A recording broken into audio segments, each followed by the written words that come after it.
श्री गगजीभाईजी सुतरिया प्राथमिक शाळा,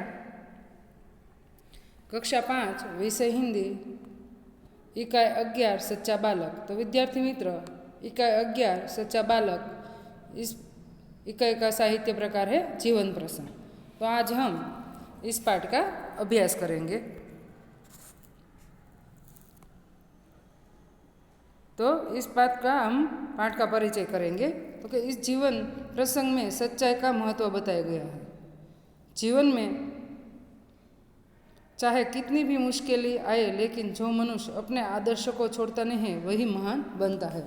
तो इस कहानी का भावार्थ क्या है? तो कि इस जीवन प्रसंग में सच्चाई का महत्व बताया गया है। जीवन में चाहे कितनी भी मुश्किलें आए, पर जो मनुष्य अपने आदर्श को नहीं छोड़ता है वही महान बनता है। तो आपको भी ये सीख मिलती है। अब हम पाठ्य पुस्तक में से पाठ का अभ्यास करेंगे। आपको यहाँ चित्र दिया गया है। एक समय की बात है। तो कि एक समयની વાત છે। एक लंबा काफिला बगदाद की ओर जा रहा था। काफिला यानी यात्रियों का समय, यात्रियों का समूह, और समय यानी वक्त। तो कि एक लांबो काफलो बगदाद तरफ जई रह्यो हतो।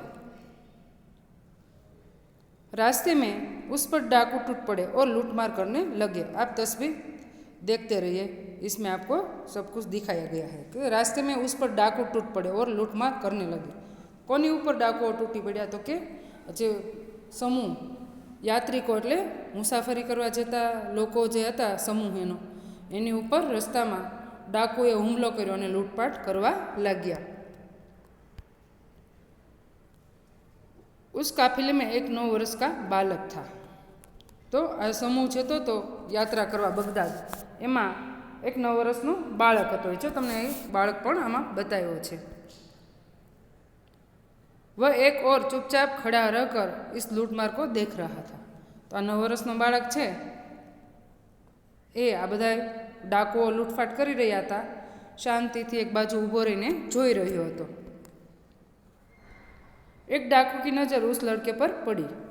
तो कि કેટલાય डाकुओ હતા, એમાંથી એક डाकूनी नज़र आ 9 वर्षના બાળક ઉપર पड़ी। तेरे पास भी कुछ है?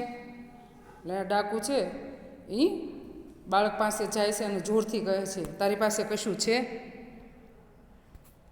बालक, मेरे पास 40 अशरफिया है। अशरफिया यानी सोने के सिक्के। अशरफिया यानी क्या? तो कि सोने के सिक्के। तो बालक साचું बोली जाए છે કે મારી પાસે 40 સોનાના સિક્કા છે। 40 અશરફિયા એટલે કે સોનાના સિક્કા છે મારી પાસે। કેટલા? 40। डाकू, क्या कहा? तेरे पास 40 अशरफिया है? नवाई लागी ने। कोने? तो कि डाकू ने। तारी पासे 40 सोनाना सिक्का छे? बालक, जी हाँ, हाँ मारी पासे 40 सोनाना सिक्का से। अशरफिया यानी सोने के सिक्के। डाकू लड़के का हाथ पकड़कर सरदार के पास ले गया। एनो मेन सरदार होय ने आ डाकूनो, एनी पासे आ 9 वर्षना बाळकने लईने जाय छे। तमे आ तस्वीरमां जोई शको छो। उसने अपने सरदार से कहा। डाकुए एना सरदार ने कीधुं, यह लड़का अपने पास 40 अशरफिया बताता है। तेणे पोताना सरदार पासे लई गया अने कीधुं कि आ छोकरो पोतानी पासे 40 सोनाना सिक्का छे एनी पासे एवुं जणावे छे। सरदार पूछे छे, तेरी अशरफिया कहाँ है? सरदार बाळकने पूछे छे कि तारा सोनाना सिक्का क्यां छे? बालक लड़के ने अपनी सदरी को फाड़कर उसमें छुपी अशरफिया निकाली। बाळके पोतानुं जाकेट फाड़ी तेमां संताड़ेला सोनाना सिक्का काढ्या। यह देखो, तेणे सरदारनी सामे मूकता कह्युं, आ जुओ। एने पोताना जेकेटमांथी जे कोटी जेवुं પહેર્યું છે એની અંદર એની મમ્મીએ એને સિક્કા સંતાડી દીધા હતા। એટલે એને પોતે સંતાડેલા સિક્કા એની જાકેટ ફાડીને કાઢ્યા અને સરદારની સામે મૂક્યા। આ જુઓ। सरदार, लड़के असरफिया को इस प्रकार से रखने का उपाय तुम्हें किसने बताया? सरदारने नवाई लागी कि ए छोकरा, आ रीते सोनाना सिक्का मूकवानुं तने कोणे शीखवाड्युं? बालक: मेरी माँ ने इनको सदरी के अस्तर में से सी दिया था, जिससे किसी को पता न चले। तो बालक कहे छे कि मारी माताए आने जाकीटना अस्तरमां सीवी दीधा हता, जेथी कोईने खबर न पड़े। तो सरदार उन्हें सरदार के सामने रखते हुए कहा, और सरदार ने तो तूने असरफिया का पता हमें क्यों बता दिया? सरदार कहे छे कि तू अस्तरनी अंदर जाकीटनी अंदर संताड़ीने लाव्यो तो ते अमने केम जाण करी दीधी कि आनी अंदर सिक्का छे? बालक: मैं झूठ कैसे बोलता? मेरी माँ ने कहा था, बेटा सदैव सच बोलना, झूठ बोलना पाप है। तो बालक शू कहे छे? सरदार एने पूछे छे कि ते अमने केम जाण कर दीधी कि तारा जाकीटना अस्तरमां सोनाना 40 सिक्का छे? तो बालक कहे छे, हूँ असत्य केम न बोलूँ? हूँ असत्य शा माटे बोलूँ? मारी माए कह्युं हतुं कि दीकरा हमेशा साचुं ज बोलजे, असत्य बोलવું એ महान पाप छे। सरदार: यह छोटा बच्चा अपने माँ का इतना कहना मानता है कि ऐसे संकट में भी झूठ नहीं बोलता। सरदार पोताना डाकुओने पोतानी टीमने कहे छे कि आ नानो बाळक पोतानी मानी आटली वातो माने छे कि मुसीबतमां पण खोटुं नथी बोलतो। हम लोग बड़े होकर भी ईश्वर के बताए नेक रास्ते पर नहीं चलते और लूटमार करते रहते हैं। तो यहाँ हमें एक मुहावरा मिलता है, नेक रास्ते पर चलना, यानी कि सही रास्ते पर चलना। अब हम इसका वाक्य प्रयोग करेंगे तो हमें ईश्वर के बताए नेक रास्ते पर चलना चाहिए। तो सरदार एना डाकुओने कहे छे कि आ नानो बाळक पोतानी माનું વાત આટલી બધી મુસીબત હોવા છતાં પણ સાચું બોલી જાય છે। આપણે બધા આટલા મોટા થઈને પણ ઈશ્વરે બતાવેલા સાચા રસ્તા પર ચાલતા નથી અને લૂંટપાટ કરીએ છીએ। બધાય ડાકુઓ એટલે બધાય ડાકો કે સરદાર बात तो ठीक है। सरदार बात तो साची है, तमे कहो कई बात साची है कि नानो एवो बाळक पोतानी माए कीधेली सीख આવી મુસીબતમાં પણ એ ખોટું નથી બોલતો, તો આપણે તો ઈશ્વરે બતાવેલા સાચા રસ્તા ઉપર ચાલતા નથી અને સતત ને સતત લૂંટમાટ કરીએ છીએ। इतना लूटा हुआ सामान उन्हें वापस कर दो। सरदार शू कीधुं डाकूने, जाओ तमे आ बगदाद जई रहेला काफिला पासेथी जेटली लूटफाट कर्या छे वस्तुनी ए बधो माल छे ए लोकोने परत करी दो, एटले के पाछो आपी दो। डाकुओं ने सब सामान वापस कर दिया और आगे कभी लूटमार न करने की प्रतिज्ञा ली।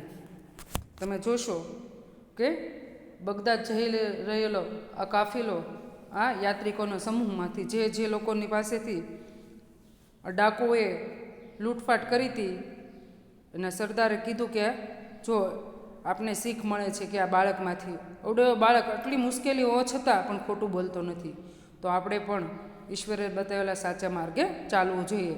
आपणे लूटमाट करवी न जोईए। अने सरदारे कीधुं के तमे जाओ अने दरेक व्यक्तिने तेनो सामान आपणे लूटमाट कर्यो छे बधो पाछो आपी दो। एटले डाकू छे ए जाय छे अने आ काफिला पासेथी जेटली जेटली वस्तु जप्त करी थी पासी दई दे छे। सच बोलने वाला इस बालक का नाम अब्दुल कादिर था। बड़ा होकर यह बालक महान संत हुआ। तो तमे जोयुं कि आवा व्यक्ति ज महान बनी शके ने। विद्यार्थी मित्रों, कोईपण परिस्थितिमां साचुं बोलवुं जोईए। आपणा आदर्शो छे ए छोड़वा न जोईए तो ज आपणे महान बनी शकीए। આપણે હંમેશા સત્ય બોલતા હોય પણ પરિસ્થિતિ એવી આવી છે કે આપણે ખોટું બોલી જતા હોઈએ છીએ, ત્યાં આપણી મહાનતા ઓછી થઈ જાય છે। તો આપણે શીખ શું મળે છે વિદ્યાર્થી મિત્રો કે મુશ્કેલી આए पर जो मनुष्य अपने आदर्श को नहीं छोड़ता वही महान बनता है। तो सच बोलने वाला એટલે કે સાચું બોલનારા બાળકનું નામ અબ્દુલ કાદિર હતું। તે મોટો થઈને આ મહાન આ બાળક છે મહાન સંત બન્યો। તો તમે જોયું विद्यार्थी मित्रों केटला वर्षनो हतो? 9 वर्षनो। तो आपणे तो एनी करता मोटी उंमरना छीए, बराबर ने? तो आपणे आपणा आदर्शो छोड़वा जोईए नहीं। ए बाळकमां जो 9 वर्षनी उंमरे एटला बधा आदर्शो होय તો આપણી પાસે તો એનાથી વધારે આદર્શો હોવા જોઈએ. વડીલો પ્રત્યે માન, સન્માન, સત્ય બોલવું, હંમેશા બીજાને મદદરૂપ થવી, હે ને, તો જ આપણે મહાન બની શકીએ. જો આપણા પરિવારને આપણે મદદરૂપ ન થઈ શકીએ તો મહાન બનવાની વાત તો સાઈડમાં જ રહેશે વિદ્યાર્થી મિત્રો. તો આ શીખ તમારે લેવાની છે. તો કે આ બાળક છે, સાચું બોલનાર બાળક છે, એનું નામ શું હતું? કે અબ્દુલ કાદિર. બડા હોકર વહ यह बालक महान संत हुआ. आपने आगे देखा था कि डाकुओं ने ककड़ कर बोलना तो कठोर से बोलना, ये दूसरा मुहावरा है. तो डाकू ने बालक से ककड़ कर बोलते हुए 80 रुपया देने का कहा. तो ये भी इकाई 11 में 2 मुहावरे हैं. एक है नेक रास्ते पर चलना यानी सही रास्ते पर चलना, कड़क कर बोलना यानी कठोर से बोलना.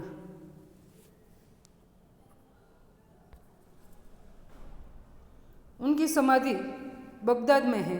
वहाँ प्रत्येक वर्ष बड़ी संख्या में लोग दर्शन के लिए जाते हैं. तो 9 વર્ષનું બાળક છે, એની સમાધિ ક્યાં બની? મહાન સંત બન્યો કે એના સિંધેલા સત્યના માર્ગ ઉપર બધા ચાલવા લાગ્યા અને એ મહાન સંત બન્યો. તો કે આ સાચું બોલનાર બાળકનું નામ અબ્દુલ કાદિર હતું. મોટો થઈને આ બાળક મહાન સંત બન્યો. તેની સમાધિ બગદાદમાં છે. ત્યાં દર વર્ષે મોટી સંખ્યામાં લોકો દર્શન માટે જાય છે. તમે જોયું વિદ્યાર્થી મિત્રો કે 9 વર્ષની ઉંમરે એનામાં કેટલી આદર્શો ભરેલા હતા. સચ્ચાઈનું મહત્ત્વ એની પાસે હતું. કોઈ પણ મુશ્કેલી આવે તો પણ જૂઠું ન બોલવું.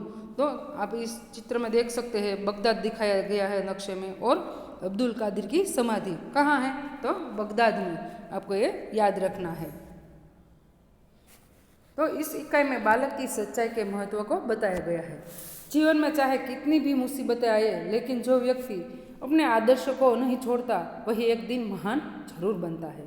यह बालक के माँ की सीख उसे मुसीबत से बचाती है और डाकुओं को सुधारती भी है. अब्दुल कादिर संत के जीवन प्रसंग की छोटी सी घटना हमें सच्चाई का मार्ग और उसका महत्व समझाती है. तो आप देख सकते हैं विद्यार्थी मित्रों के यहाँ बालक की माँ की जो सीख है, इससे डाकुओं भी सुधर जाते हैं ना. वो भी विचारते हैं कि हमें ईश्वर से बताए हुए नेक रास्ते पर नहीं चलते, और उसे इस बालक से सीख मिलती है. वो लूटपाट करना छोड़ देते हैं और जो बगदाद जाते हैं काफिले के सर सामान लूटे थे वो भी वापस कर देते हैं, और फिर कभी लूटमार नहीं करने की प्रतिज्ञा भी लेते हैं. એ શું વિચારે છે કે ડાકુઓ બધો માલ પાછો આપી દીધો અને ક્યારે લૂંટફાટ ન કરવાની પ્રતિજ્ઞા પણ લીધી.